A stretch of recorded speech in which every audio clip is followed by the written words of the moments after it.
নমস্কার বন্ধুরা, সম্পাস ভ্যারাইটি ব্লগে আপনাদের সবাইকে স্বাগত। তাহলে চলুন আজ ভিডিওটি এখান থেকেই শুরু করছি। আর মেয়ে পেছনে এসে দাঁড়িয়ে আছে, দেখুন না, পুজো দিচ্ছে। আজ রোববার, ছুটির দিন। ঠিক আছে, তুমি পুজো দিয়ে না, আমি রান্নাঘরে যাই। হ্যাঁ, তাহলে চলুন আমার সাথে আপনারাও রান্নাঘরে। আজ আপনাদের সামনে ইলিশ মাছের রেসিপি তুলে ধরব। তাহলে চলুন প্রথমে কেটে রেডি করে নিই। তাহলে আমি মাছ কেটে ধুয়ে পরিষ্কার করে নিয়েছি। এবার আমি নুন হলুদ মাখিয়ে নেব।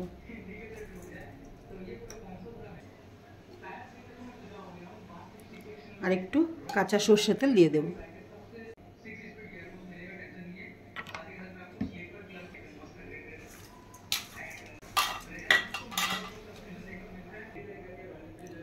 কড়াই গরম হয়ে গেছে, তেল দিয়ে দিচ্ছি। এবার আমি মাছগুলো ভেজে নেব।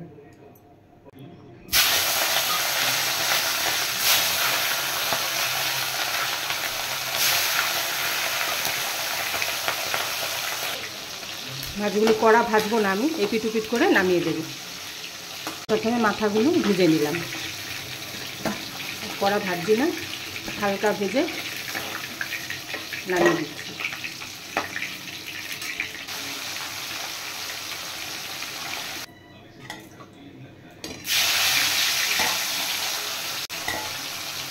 মাছ ভাজা হয়ে গেছে সব। এবার আমি ওল কেটে রেখেছি, এবার ওলগুলো ভেজে নেব।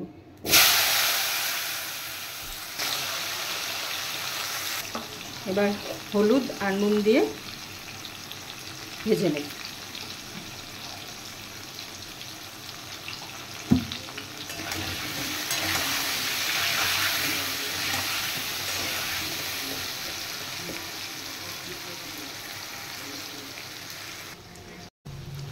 ওল ভাজা হতে হতে ততক্ষণে আমি জিরে আর কাঁচা লঙ্কা একটু পেস্ট করে নিই।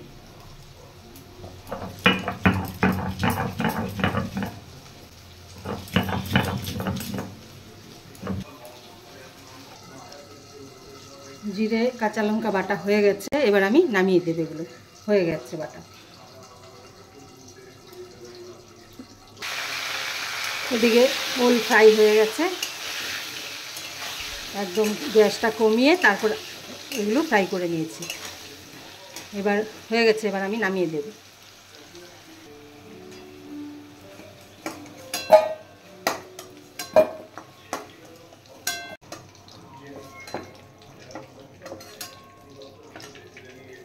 এবার আরেকটু তেল দিয়ে দেব।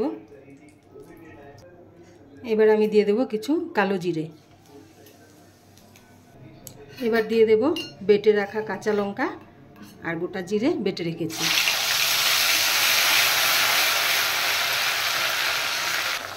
এবার পরিমাণ মতো নুন আর হলুদ দিয়ে দেব।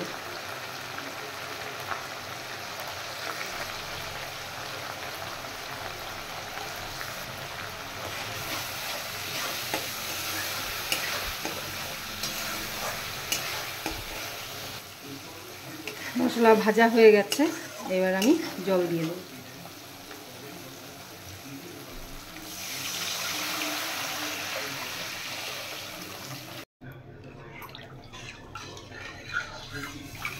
এবার জলটা ফুটে উঠলে তারপর আমি ভেজে রাখা ওল দিয়ে দেব। ঝোলটা ফুটে গেছে, এবার আমি দিয়ে দেব ভেজে রাখা ওল।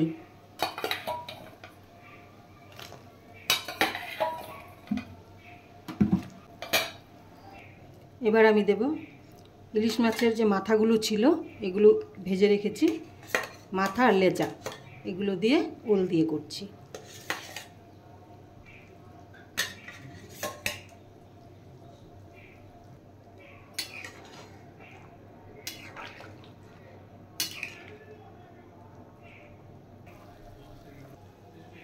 এবার আমি কিছু শুকনো লঙ্কা নিয়ে নিয়েছি, এগুলো পেস্ট করে নেব। আর ওদিকে ওল দিয়ে ইলিশ মাছের মাথা দিয়ে আর লেজা দিয়ে একটা রেসিপি হচ্ছে, আর শুকনো লঙ্কা দিয়ে আরেকটা রেসিপি হবে। শুকনো লঙ্কা বাটা হয়ে গেছে, এবার এটা উঠিয়ে নেব। আর যা হাত জ্বালা করবে, একটু টেস্ট খেতে গেলে একটু কষ্ট করতেই হয়। গুঁড়ো মশলা দিয়েও করা যায়, কিন্তু গুঁড়ো মশলায় অতটা টেস্ট হবে না, তাই একটু বেটে করলাম আজ।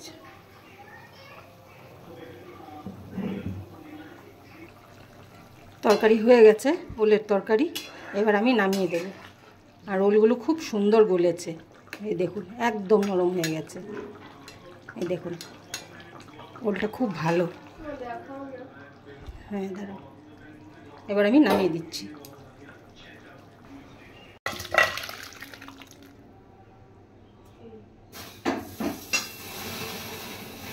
এদিকে আরেকজনকে দেখুন, কোথায় জানি ছিল, মাছের যে গন্ধ পেয়েছে ঠিক চলে এসছে।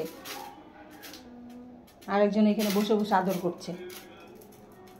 এবার একটা পিস নিয়ে নিয়েছি ইলিশ মাছের, আর কিছু কেটে রেখে দিয়েছি। এবার এখানে আমি পেস্ট করে রাখা শুকনো লঙ্কা দিয়ে দেব। এবার পরিমাণ মতো হলুদ দিয়ে দিচ্ছি। এই দেখুন আমার পায়ের সামনে এসে ডাকছে, দাঁড়া দেবো, দাঁড়া বস একটু। এবার দিয়ে দেব নুন। এবার দিয়ে দেব কাঁচা সর্ষে তেল।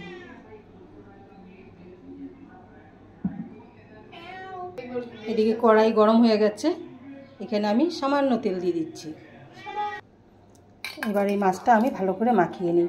আমি আর হাত দিচ্ছি না, কারণ হাত আমার জ্বালা করা শুরু হয়ে গেছে। হ্যাঁ, কালকে আমার মেয়ের হয়েছিল।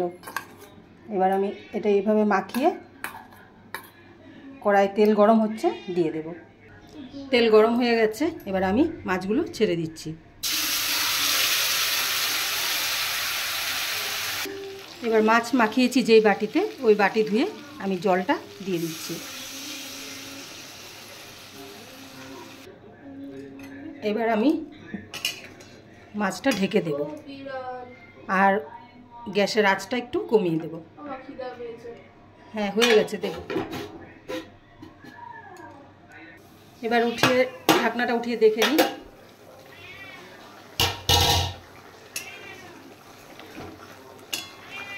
আর একটু শুকোবে। এবার আমি আঁচটা বাড়িয়ে দেব। হয়ে গেছে, তেল বেরিয়ে গেছে। এবার আমি নামিয়ে দেব। জলটা একদম শুকিয়ে গেছে, আর দেখুন সাইডে তেল বেরিয়ে গেছে, তার মানে মাছটা হয়ে গেছে। এবার আমি নামিয়ে দেব। তাহলে আমার রান্না কমপ্লিট।